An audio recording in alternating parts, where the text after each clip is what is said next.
gimana itu nggak ada yang instan mas. Pasti proses jungkir balik nggak karu-karuan. Kalau masalah duit utang sana utang sini buat modal yang mumet mas, pusing.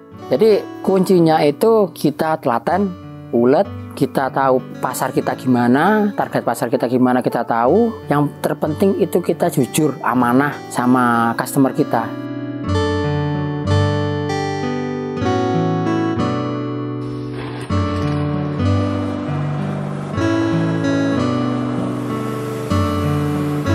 Halo, perkenalkan saya Chandra Eko Wahyudi. Saya pemilik dari Menyun Fiber Custom. Lokasi bengkel saya di Kelurahan Kademangan, Desa Kademangan, Kabupaten Blitar, Jawa Timur. Saya asli Malang, mas. Saya dari anak pertama dari 2 bersaudara, tapi beda bapak. Orang tua saya dulu waktu saya SD itu cerai, udah pisah. Kalau dulu kita saya nakal banget bisa dibilang. Saya sekolah SMK itu aja nggak lulus. Itu kelas 1 itu udah mutus sekolah saya. Ya itu karena mungkin kenakalan saya sendiri, terus nggak ditunggu orang tua mungkin ya. Jadi ya kalau bahasa Jawanya sih sak gelemi dhewe gitu loh. Jadi sering bolos, nggak sekolah, akhirnya main ke bengkel. Anak muda dulu kan sering mainin motor. Setelah putus sekolah saya dulu itu pernah jadi supir truk. Kebetulan paman saya punya truk, saya supir. Pertama ngernet dulu, terus jadi belajar nyupir, akhirnya nyupir muatan sepi. Akhirnya kita saudara saya ada yang ada di Mojokerto itu kerja di bengkel. Saya tanya ada lowongan, katanya ada lah. Itu awal mula saya kerja di bengkel, mempelajari dunia otomotif lebih dalam lagi ya di situ, di bengkel itu. Kebetulan di Mojokerto itu ada barbershop nawarin kerjaan. Dia tahu kalau saya itu bisa potong rambut, terus nawarin kerjaan. Oke lah, saya masuk. Jadi siang kerja bengkel, malam kerja potong rambut. Siang kerja bengkel, malam potong rambut.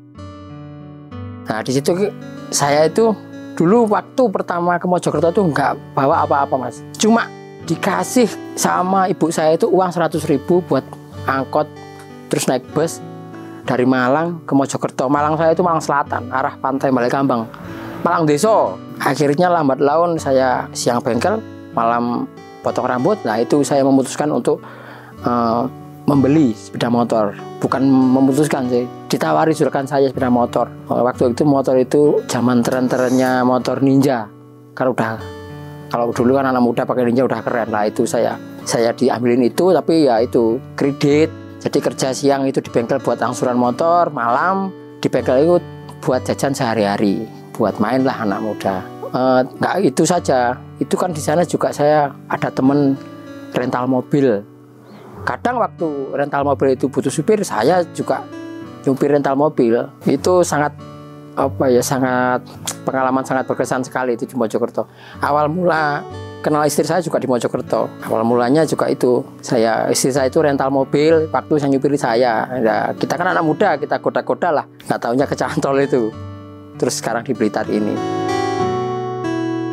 Waktu itu saya memutuskan untuk keluar bengkel, juga keluar potong rambut. Terus saya malah milih buka potong rambut daripada pilih bengkelnya.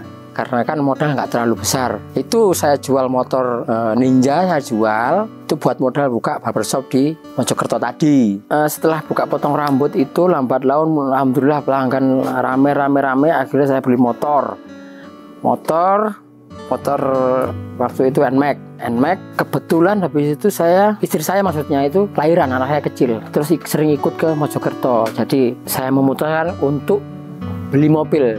Kebetulan beli mobil itu nggak sengaja beli mobil karena itu teman saya nggak kuat bayar angsuran. Saya suruh nerusin angsuran mobil tersebut.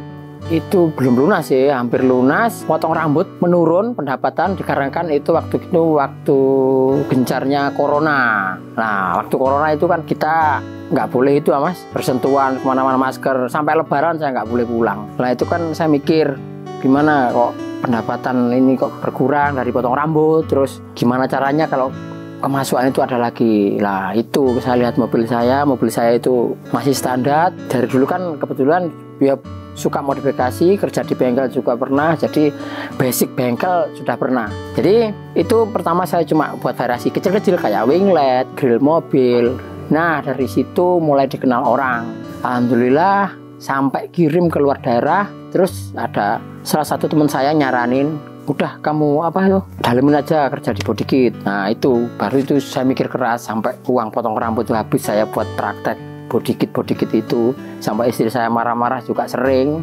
Nah jadi waktu itu di keterbatasan tempat di kontrakan, gak mungkin kita garap mobil kontrakan sempit, gak mungkin, itu mobilku gak ada parkirnya. Jadi saya putuskan untuk pulang ke rumah istri di Blitar. Nah itu awal mulanya saya tekunin itu di Blitar, di rumah mertua itu. Untung saja mertua saya baik hati, saya dibelikan kayak kompresor. Jalan-jalan berjalan waktu, akhirnya ramai, dikenal orang sampai luar daerah, ke sini ke Blitar langsung, terus kirim ke luar pulau. Kalau luar pulau gak mungkin lah ke Blitar, paling kita kirim, kita pakai kayu.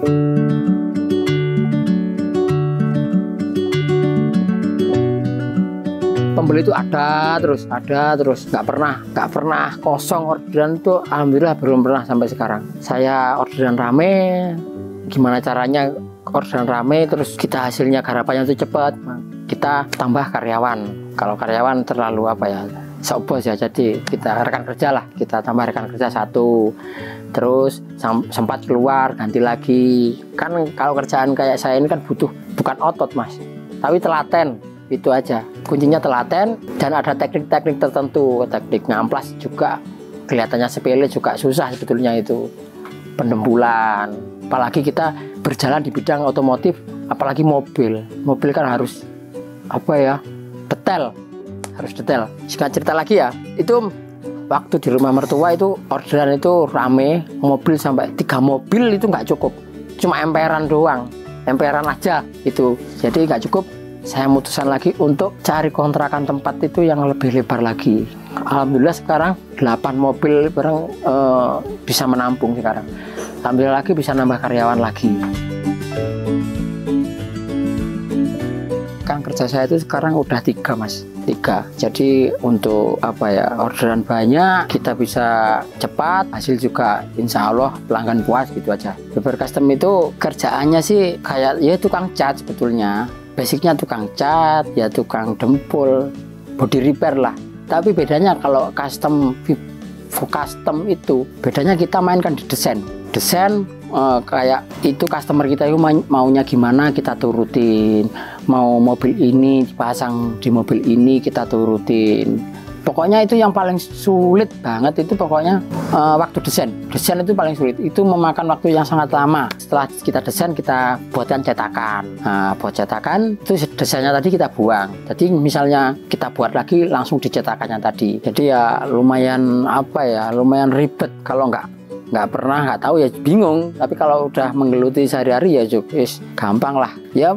Mungkin ya itu tadi desain itu yang paling susah. Soalnya kita harus lihat dulu target pasar. Kalau menurut saya juga nggak sekolah marketing sih, tapi menurut saya itu target pasarnya itu kita kemana, gimana gitu. Kita orang ini butuhnya model gimana sih, orang ini model butuhnya gimana sih, mobil ini bagusnya model gimana sih. Nah kita kan selalu ngikutin terus. Kalau model ini pantasnya di mobil ini, kan kita nggak asal langsung. Misalkan model Lambo kita aplikasikan ke Avanza, kan ya nggak cocok, pasti kaku dipandang. Kita cari yang nggak kaku, luas. Kalau bahasa Jawa itu luas. Saya nggak pernah jiplak mobil sana, mobil A dijiplak di mobil B, mobil C, mobil D, enggak. Kalau kita kan pure desain dari awal kita sendiri. Saya desain dulu pertama ya pakai tanah liat bisa, pakai kertas karton bisa, pakai lembaran fiber juga bisa. Desain tergantung media kita yang apa yang kita buat, kita pilihkan desainnya bahannya pakai apa gitu. Untuk prosesnya pertama tadi itu desain, habis desain kita buatkan cetakan, habis cetakan lah kita buat dari cetakan itu jadi keluar ya sesuai ekspektasi kita gitu. Kita mobil kalau orang pengen, katakan customer pengen desain yang beda lagi lah dari yang kita punya, kita ready yang mana, tapi customer itu pengennya beda lagi lah, itu baru harus tinggal mobil. Karena kita untuk desain harus ada mobil. Kalau nggak ada mobil ya nanti takutnya kita kurang presisi, terus tampilannya kurang sesuai dengan look mobil. Tiap mobil kan punya look atau nat beda-beda. Ada yang ada yang kotak, ada yang oval. Jadi kita menyesuaikan, harus tinggal mobil kalau request. Kalau yang modif ekstrim kayak kelas white body, ragat bani, barang itu kan harus tinggal mobil juga. Prosesnya kalau cetak itu prosesnya kita cetak di cetakan. Nah itu cetakan kita siapkan, kita kasih itu anti lengket. Jadi kita kasih, kalau bahasa kerennya itu apa ya, gel coat. Nah itu gel coat resin itu kita oleskan, terus kita kasih serat matnya, serat fibernya sampai 2 lapis sampai 3 lapis. Nah terus itu habis itu nunggu kurang lebih 1 malam sampai betul-betul kering. Kalau belum kering terus dibuka, nanti hasilnya kurang maksimal. Jadi misalkan hari ini nyetak, besok kita bongkar gitu. Kita bongkar, kita potong yang bagian yang tidak diperlukan tadi untuk desainnya di bumper. Habis itu kita lanjut, kalau udah dipotong rapi, kita lanjut pengamplasan. Pengamplasan amplas kasar lah, amplas grid. Kalau saya itu pakai 240 grid 240. Habis itu harus diamplas, kita proses pendembulan. Meskipun cetakan udah halus, tapi kan pasti ada pori-porinya, ada gelombang sedikit. Itu perlu kita dempul supaya hasil lebih maksimal. Jadi kita dempul, habis dempul kita amplas lagi. Nah, habis ngamplas sudah halus, kita naik cat dasar atau epoksi. Nah, epoksi seret, nunggu lagi sehari. Habis nunggu lagi sehari itu, besoknya kita pendembulan lagi. Itu pendembulan finishing. Kita cari lagi itu pori-pori yang kecil, gelombang sedikit yang mana itu kita cari lagi. Setelah kita dempul lagi, kita amplas lagi. Jadi amplasnya itu bisa 4 kali, bisa 4 kali 5 kali pengamplasan. Nah, jadi habis udah halus, kita amplas grade 800 sudah halus, baru kita naik pengecatan. Nah pengecatan nanti kita sekat-sekat itu bagian apa itu, motifnya itu gimana, kita kasih warna requestnya gimana, para customer kita sesuaikan lah sama requestnya. Selesai pengecatan, mungkin setengah hari didiamkan, kita lanjut clear coat.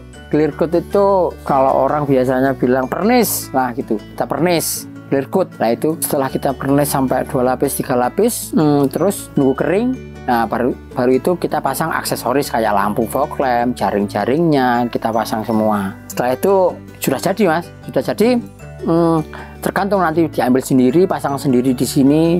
Kalau di sini kita pasang gratis. Kalau kita kirim kita free packing kayunya. Kayunya kita gratis. Bisa kalau packing kayu udah kerjasama sama pihak ekspedisi. Jadi kita kirim dari sini barang, cuma kita kasih bubble, terus kita kirim melalui ekspedisi. Nanti tukang ekspedisinya itu yang packing kayu, baru resi keluar kita kirim.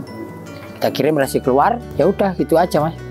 Nyampe customer, baru customer itu ngabari kalau sudah nyampe, udah langsung difotokan ke saya lah. Itu kan kalau apalagi kalau ke luar pulau mas, ada rasa bangga tersendiri mas, ada rasa bangga tersendiri karena desain saya itu sampai ke mana-mana. Papua Nabila juga pernah, saya juga pernah ke luar negeri juga hampir pernah, belum pernah sih, hampir pernah. Tapi ongkos kirim mungkin ya terlalu mahal. Soalnya kan kalau bumper mobil kan gede banget, dipetik kayu itu. Pernah itu orang India itu sudah serius banget pengen transfer, saya nggak mau karena itu nanti ongkirnya itu melebihi harga bumper, harga body kitnya. Ongkirnya nggak tahu, kalau mahal banget bisa. Kalau ke India itu satu setnya bisa hampir 20 juta ongkirnya. Ke Afrika lebih mahal lagi. Jadi ya lokalan aja lah. Untuk kedepannya masih pengen lah bisa go internasional buat hasil karya saya, go internasional ke negara-negara luar sana. Negara tetangga Malaysia aja juga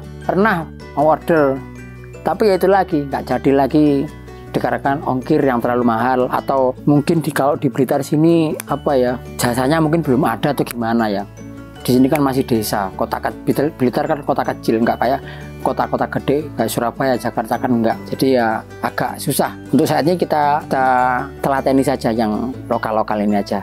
Kebetulan kita sudah melangkah lagi ke helm. Helm kita juga custom, desain sendiri. Ya alirannya tetap vintage, klasik, retro, tapi kita itu desain sendiri, nggak jiplak. Contoh helm cakil, kita jiplak langsung cakil, sama bentuk sama, enggak. Kita rubah lagi, kita desain sendiri lagi sampai sedemikian rupa yang kira-kira customer itu suka yang gimana lah. Gitu kita desain helm. Sepeda motor kita juga desain, tapi ini kalau sepeda motor ini masih bisa dibilang ini inovasi terbaru untuk sepeda motor. Kebetulan motor istri yang sekarang dipakai buat antar jemput anak saya sekolah itu motor Yamaha NMAX, itulah kita buat custom body kit. Nah, mungkin sebentar lagi juga kita rilis lagi body kitnya untuk sepeda motor.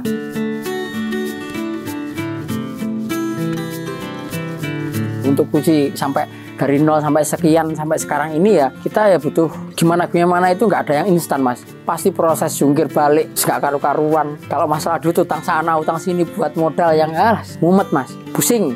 Jadi kuncinya itu kita telaten, ulet, kita tahu pasar kita gimana, target pasar kita gimana kita tahu.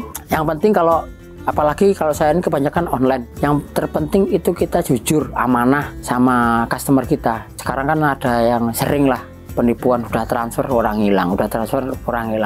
Kalau kita alhamdulillah belum pernah. Jadi ya kuncinya ya itu aja, pokoknya tekun, ulet, berani mengambil keputusan untuk kemajuan usaha kita gitu aja. Untuk anak muda pesan saya gini, saya kan masih umur 30 belum ada, bisa dibilang muda lah, masih anak, masih 1, masih TK.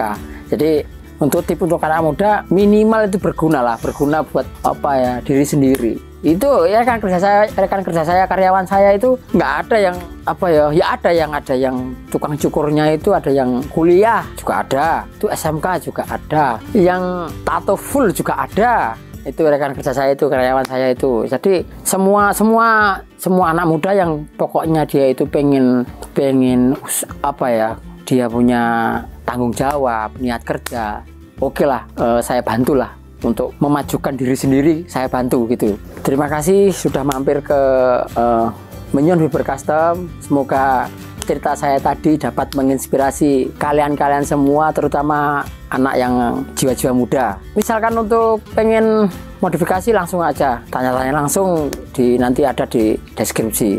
Jangan lupa lagi yang sangat penting ini, like, komen, dan subscribe. Itu channelnya Si Inspirasi.